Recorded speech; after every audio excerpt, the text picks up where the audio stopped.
एकनाथ शिंदे और अजीत पवार पर दबाव नहीं बनाएगी बीजेपी, जाने महाराष्ट्र विधानसभा चुनाव से पहले क्यों उमड़ा प्यार।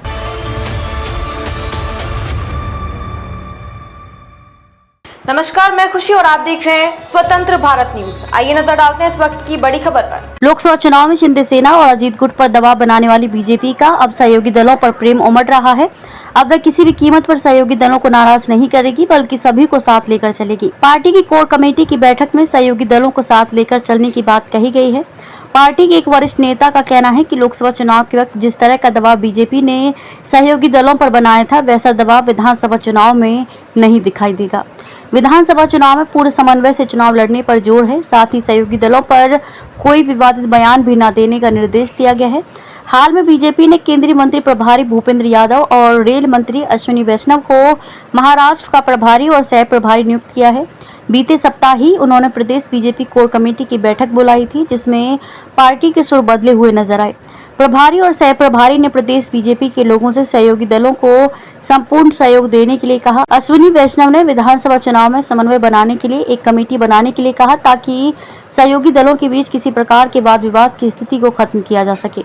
इसके अलावा बीजेपी कोर कमेटी के लोगों से कहा गया है कि वे विवादित बयान देने से बचें, ताकि सहयोगी दलों के साथ किसी प्रकार की दूरी ना बनने पाए।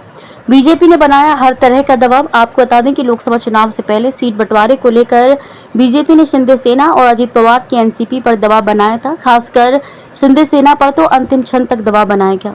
दक्षिण मुंबई, ठाणे, कल्याण जैसी दूसरी सीटों को लेने के लिए बीजेपी ने हर तरह से मुख्यमंत्री एकनाथ शिंदे पर दबाव बनाया था। 2019 के लोकसभा चुनाव में 25 सीटों पर लड़ने वाली बीजेपी 32 सीटें मांग रही थी। इसके लिए बीजेपी ने शिंदे सेना के मुखिया एकनाथ शिंदे की नींद हराम कर दी थी। यहाँ तक कि बीजेपी ने सर्वे का हवाला देते हुए शिंदे सेना के सांसद का टिकट तक कटवा दिया। 5 बार सांसद रही भावना गवली का टिकट काट दिया गया। एक उम्मीदवार का नाम घोषित करने के बाद भी उसे बदल दिया। उस वक्त शिंदे सेना के कई नेताओं ने बीजेपी को लिमिट में रहने की चेतावनी तक दे दी थी। शिंदे सेना के कई नेताओं को बीजेपी की बार-बार दखलंदाजी अच्छी नहीं लगी, फिर भी बीजेपी नहीं सुधर रही थी। कहते हैं उस वक्त बीजेपी ने शिंदे सेना को नाकों चने चबवा दिए थे। अमरावती से बच्चू कडू पर भी दबाव डाला, लेकिन वह नहीं झुके। बीजेपी के रवैये से परेशान होकर महादेव जानकर शरद पवार से हाथ मिलाए, लेकिन बीजेपी ने अंत में उन्हें शरद पवार के खेमे से खींच लिया। उन्हें लोकसभा टिकट भी दिया, लेकिन वे हार गए। लोकसभा चुनाव नतीजे आने के बाद सबसे बड़ा नुकसान बीजेपी को ही हुआ। 28 लोकसभा सीट पर लड़ने वाली बीजेपी सीधे 9 पर आ गई। दूसरी ओर शिंदे सेना की परफॉर्मेंस बीजेपी से कहीं बेहतर रही। सहयोगी दल बीजेपी की खिल्ली उड़ा रहे हैं, पूछ रहे हैं कि कहां है वह सर्वे जिसमें बीजेपी जीत रही थी।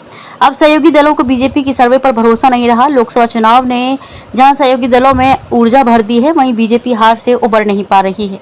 अब तक के लिए बस इतना ही। फिर होगी आपसे मुलाकात ऐसी एक और बड़ी खबर के साथ। तब तक के लिए नमस्कार और देखते रहिए स्वतंत्र भारत न्यूज। ऐसे ही लेटेस्ट अपडेट्स के लिए हमारे चैनल को सब्सक्राइब करें और तुरंत नोटिफिकेशन पाने के लिए बेल आइकन प्रेस करना ना भूलें। यदि आप हमें फेसबुक के माध्यम से देख रहे हैं तो हमारे पेज को फॉलो जरूर करें। धन्यवाद।